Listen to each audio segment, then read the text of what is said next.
श्री शिवाय नमस्तुभ्यम। आज सोमवार का दिन है और सोमवार का दिन भगवान शंकर को समर्पित होता है। सोमवार के दिन सोमवार व्रत कथा अवश्य सुनना चाहिए और दूसरों को भी सुनानी चाहिए।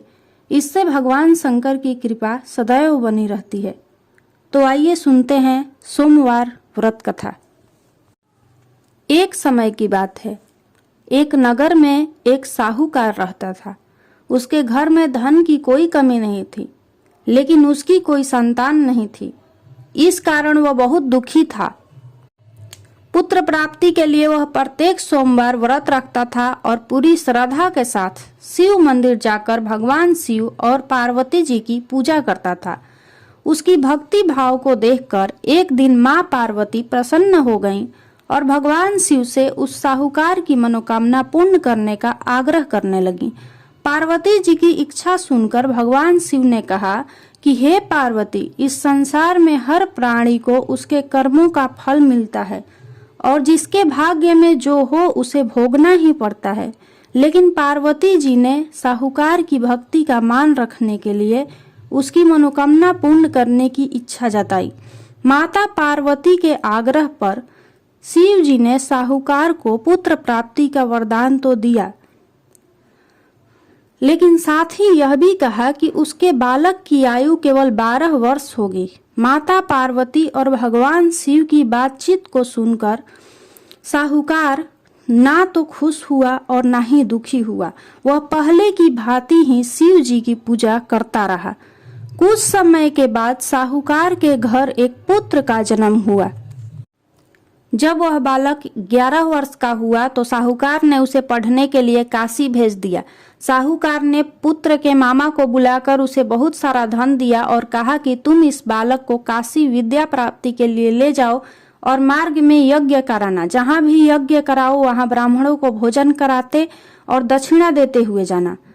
दोनों मामा भांजे इसी तरह यज्ञ कराते और ब्राह्मणों को दान दक्षिणा देते काशी की ओर चल पड़े। रास्ते में एक नगर पड़ा जहाँ नगर के राजा की कन्या का विवाह था, लेकिन जिस राजकुमार से उसका विवाह होने वाला था वह एक आंख से काना था। राजकुमार के पिता ने अपने पुत्र के काना होने की बात को छुपाने के लिए एक उपाय सोची। साहूकार के पुत्र को देखकर उसके मन में एक विचार आया। उसने सोचा, क्यों न इस लड़के को दुल्हा बनाकर राजकुमारी से विवाह करा दूं। बाद में इसको धन देकर विदा कर दूंगा और राजकुमारी को अपने नगर ले जाऊंगा। फिर उस लड़के का विवाह राजकुमारी के साथ करा दिया गया। लेकिन साहूकार का पुत्र ईमानदार था। उसे यह बात न्याय संगत नहीं लगी। उसने अवसर पाकर राजकुमारी की चुनरी पर लिखा कि तुम्हारा विवाह तो मेरे साथ हुआ है, लेकिन जिस राजकुमार के संग तुम्हें भेजा जाएगा वह एक आंख से काना है। मैं तो काशी पढ़ने जा रहा हूँ। जब राजकुमारी ने चुनरी पर लिखी बातें पढ़ी तो उसने अपने माता पिता को यह बात बताई। राजा ने अपनी पुत्री को विदा नहीं किया, जिससे बारात वापस चली गई। दूसरी ओर साहूकार का लड़का और उसका मामा काशी पहुंचे और वहां जाकर उन्होंने यज्ञ किया। जिस दिन लड़के की आयु 12 साल की हुई उसी दिन यज्ञ रखा गया। लड़के ने अपने मामा से कहा कि मेरी तबीयत कुछ ठीक नहीं है। मामा ने कहा कि तुम अंदर जाकर कमरे में सो जाओ। शिव जी के वरदान के अनुसार कुछ ही देर में उस बालक के प्राण निकल गए। मृत भांजे को देख उसके मामा ने रोना शुरू कर दिया। संजोगवश उसी समय शिव जी और माता पार्वती उधर से जा रहे थे। पार्वती ने भगवान से कहा, स्वामी, मुझे इसके रोने के स्वर सहन नहीं हो रहा। आप इस व्यक्ति के कष्ट को अवश्य दूर करें।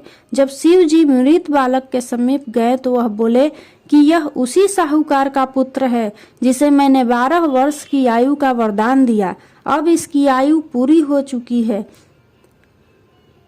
लेकिन माता पार्वती ने कहा कि हे महादेव, आप इस बालक को और आयु देने की कृपा करें, अन्यथा इसके वियोग में इसके माता पिता भी तड़प तड़प कर मर जाएंगे।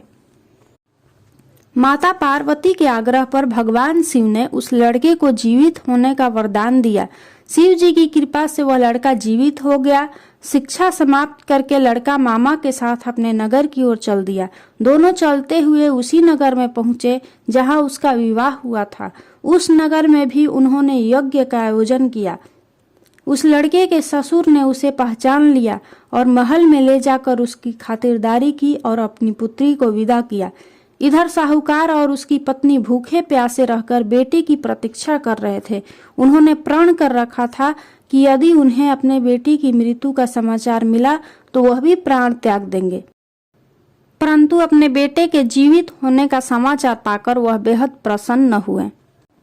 इसी प्रकार जो कोई सोमवार व्रत करता है या कथा सुनता है और दूसरों को सुनाता है, उसके सभी दुख दूर होते हैं और समस्त मनोकामनाएं पूर्ण होती है। हर हर महादेव।